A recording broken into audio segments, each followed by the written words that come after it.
Hello, good morning. My name is Rajni. Progressive life की YouTube मंच पर आप सभी का स्वागत है। चैनल को लाइक से सब्सक्राइब कर दीजिए ताकि ऑल नोटिफिकेशन आप लोगों तक पहुंच सके। चलिए, क्वेश्चन नंबर है 15। देखो, A B C D is a rhombus is A B बराबर है 3x-2 के एंड बी सी बराबर है 10-x के। देन डी ए की वैल्यू बतानी है। ए बी सी डी एक समचतुर्भुज है। यदि ए बी 3x-2 है और बी सी 10-x है तो डी ए की वैल्यू बतानी है। देखो, सबसे पहले यहाँ पर क्या बनाएंगे हम? सबसे पहले बनाएंगे A B C D is क्या है? एक रोम्बस है। ए बी सी डी हमारा एक रोम्बस है जिसमें ए बी की वैल्यू 3x-2, बी सी की वैल्यू है 10-x। तो यहाँ पर करो इसको इक्वल। ए बी इक्वल हो जाएगा हमारा बी सी के इक्वेट करेंगे तो 3x-2 is equal to 10 minus में x। इधर लेके आएंगे ये 12 और ये 4x। 4 से हमारा ये x 3 टाइम जाएगा। ठीक है, अब यहाँ पर x की वैल्यू में 3 लिखूँ तो यहाँ पर 9-2 7 और यहाँ पर क्या आएगा? यहाँ पर क्या आएगा? x की वैल्यू देखो 10-3 हमारा 7 और ये वाली साइड दोनों इक्वल होंगी, ये वाली दोनों इक्वल होगी। तो ये वाली साइड हमारी कितनी होगी? 7 सेंटीमीटर हो जाएगी। अब मुझे बताओ इसमें ऑप्शन हमारा क्या हो सकता है? इसमें ऑप्शन हमारा डी हो जाएगा। क्वेश्चन नंबर 16 देखिए, यहाँ पर क्या होगा इसका value. In the given figure A B C D is a rhombus and O is the point of intersection of the two diagonal if triangle D A O 30 degree के बराबर है। Then triangle O B C बताना है। दी गई आकृति में ए B C D एक समचतुर्भुज है और ओ दो विकर्णों का प्रतिच्छेद है। यदि triangle D A O 30 degree है तो ओ बी सी का मान बताना है, इसकी वैल्यू क्या होगी। चलिए, यहाँ पर सबसे पहले हम क्या लेंगे? यहाँ लेंगे A B C D is हमारा क्या है? एक रोम्बस है। A B C D is a rhombus. यहाँ पर एक पॉइंट क्या है? ओ है, जो आपस में इंटरसेक्ट कर रहा है।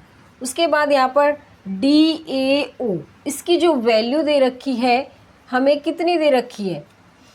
इसकी जो वैल्यू दे रखी है यहाँ पर 30 डिग्री होगा। ठीक है, और हमें ओ बी सी इस वाले पूरे की बतानी है वैल्यू। देखो यहाँ पर क्या होगा कि जो हमारा रोम्बस होगा, रोम्बस की जो दोनों साइड होंगी उनका आपस का योग होगा 180 डिग्री। अब देखो ये बाइसेक्टर है। बाइसेक्टर का मतलब ये होता है कि ये दो पार्टों में बटा हुआ है। ठीक है, ये वाला एंगल, अब ये एंगल 30 डिग्री है तो ये वाला एंगल जो बचा हुआ है ये भी 30 डिग्री होगा। तो ये कितना हो गया? Total 60 degree. हमें ये वाला एंगल दोनों 120 डिग्री और चाहिए। क्या मैं इसको 60 डिग्री और इस वाले को 60 डिग्री करूं? क्या दोनों का योग 180 हो जाएगा? हमें इसने पूछा था ट्राइंगल ओ बी सी का मान बताना है, मतलब कि हमें इस वाले एंगल का मान बताना है। तो यहाँ पर ये बाइसेक्टर का ये दे रखा है तो ये भी बाइसेक्टर होगा, तो ये कितना होगा? 60 डिग्री हो जाएगा। तो ट्राइंगल ओ बी सी की जो वैल्यू है वो कितनी है? 60 डिग्री है। तो इसमें ऑप्शन अब हमारा क्या होगा? इसमें ऑप्शन हमारा यहाँ पर बी हो जाएगा। क्वेश्चन नंबर 17 देखो, यहाँ पे क्या है? A B C D is a rhombus in which ratio of triangle A and triangle B is 4:5। Then triangle C की वैल्यू बतानी। समचतुर्भुज ए बी सी डी में ट्राइंगल ए और ट्राइंगल बी का अनुपात 4:5 है तो ट्राइंगल सी की वैल्यू बतानी क्या होगी। सबसे पहले क्या लेंगे हम? ए बी सी डी हमारा क्या है? एक रोम्बस है। हमारा सबसे पहले क्या है? ए बी सी डी हमारा एक रोम्बस है। उसके बाद यहाँ पर जो इसका अनुपात दिया हुआ है वो 4:x है। इसको 4x और 5x मान लेंगे। ट्राइंगल सी की वैल्यू बतानी है। हमें क्या बतानी है इसमें? ट्राइंगल सी की वैल्यू इसमें हमें बतानी है। तो यहाँ पर देखो, सबसे पहले इसमें क्या बना लेंगे? डायगोनल बना लेंगे और यहाँ पर ट्राइंगल सी इस वाले की वैल्यू बतानी है हमें क्या होगी। और ट्राइंगल ए और इसका अनुपात हमारा 4 और 5 है। तो इन दोनों, देखो मैंने अभी बताया था यहाँ पर इन दोनों एंगलों का योग कितना होगा? 180 डिग्री होगा। तो 4x + 5x को ऐड करेंगे, 9x बराबर 180 डिग्री के। x की वैल्यू कितनी है? 20 डिग्री। तो यहाँ पर मल्टीप्लाई करेंगे, x की वैल्यू रखेंगे तो 80 डिग्री, यहाँ पर 100 डिग्री आएगा। अब इसके अपोजिट वाला एंगल सेम होगा तो ये वाला एंगल हमारा 80 डिग्री, अब ये वाला एंगल 100 डिग्री हो गया। तो इसके अपोजिट वाला एंगल कितना हो जाएगा हमारा? इसके सामने वाली भुजा कितनी हो जाएगी?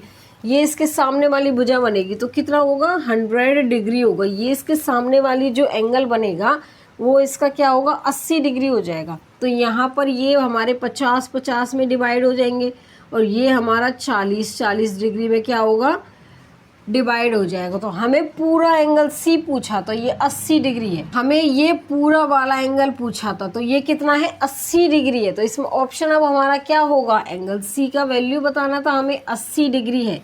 तो इसमें ऑप्शन हमारा यहाँ पर सी होगा। क्वेश्चन नंबर 18 देखिए यहाँ पर क्या है, if A B C D be are rhombus, A is the smallest diagonal and triangle A B C 60 degree है, find the length of one of the rhombus, what is A C की value है 6 centimetre. A B C D एक समचतुर्भुज है, ए सी इसका सबसे छोटा विकर्ण है और triangle A B C 60 degree है। समचतुर्भुज की भुजा की लंबाई ज्ञात करें जब ए सी की वैल्यू 6 सेंटीमीटर है।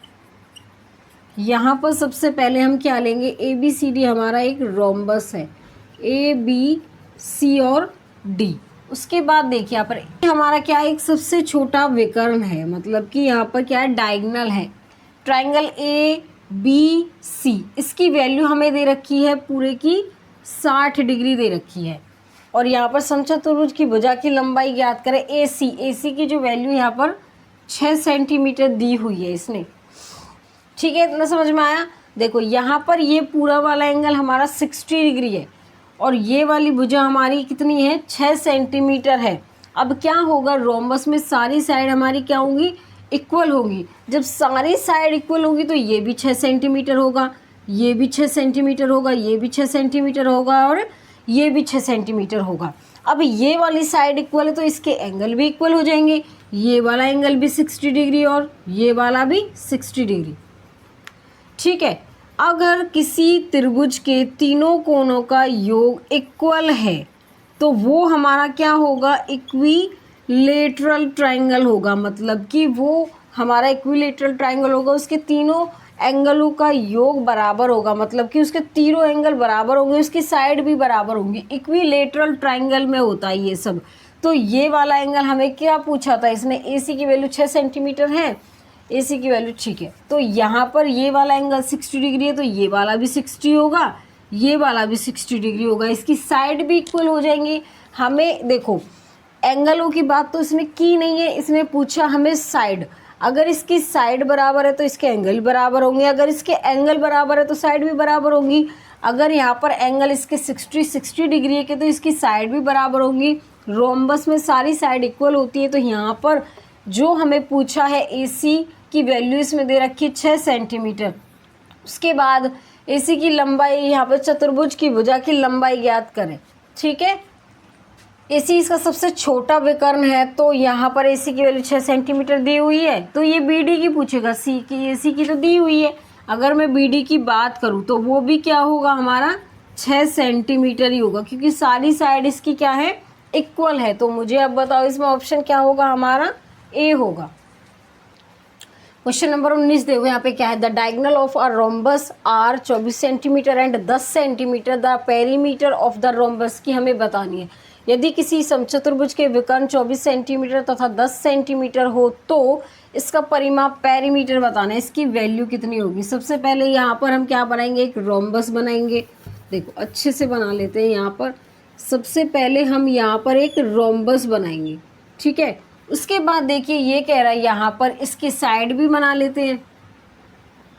यहाँ पर इसका जो विकर्ण है एक 24 सेंटीमीटर है। अब ये दो पार्टों में हमारा डिवाइड हुआ है, तो यहाँ से यहाँ तक 12 सेंटीमीटर, यहाँ से यहाँ तक 12 सेंटीमीटर है। ये पूरा 10 सेंटीमीटर है तो ये 5 सेंटीमीटर और ये 5 सेंटीमीटर। अब ये वाला जो सेंटर होगा ये परपेंडिकुलर होगा, मतलब कि 90 डिग्री का होगा। अब यहाँ पर बताओ कि ये हमारा क्या हो जाएगा। देखो ये वाली साइड हमारी 12 है, ये वाली साइड 5 है, तो एक ट्रिपलेट होती है 5, 12 और 13 की। या तो आप पाइथागोरस थ्योरम लगा लो या फिर आपको याद रहे तो ट्रिपलेट यूज़ कर लो। देखो सबसे पहले मैं आपको कहूँगी आप ट्रिपलेट याद कर लो। ठीक है, आपको ये रहता है कि आपको फिर पाइथागोरस थ्योरम निकालने की ज़रूरत नहीं पड़ती बार बार। ट्रिपलेट याद होती है तो पता चलता है ये 12 ये 5 है तो ये वाली हमारी 13 हो जाएगी। अब ये पूछ रहा पेरीमीटर पूछ रहा है, तो पेरीमीटर क्या होगा, इसका पेरीमीटर क्या होता है, इसकी 4 साइड है तो 4 से मल्टीप्लाई कर देंगे और ये वाली साइड हमारी 13 है तो कितना होगा, 52 सेंटीमीटर हो जाएगा। हमें इसमें ऑप्शन बताओ क्या हो जाएगा, इसका पेरीमीटर पूछना था 52 सेंटीमीटर है, इसमें ऑप्शन हमारा डी होगा।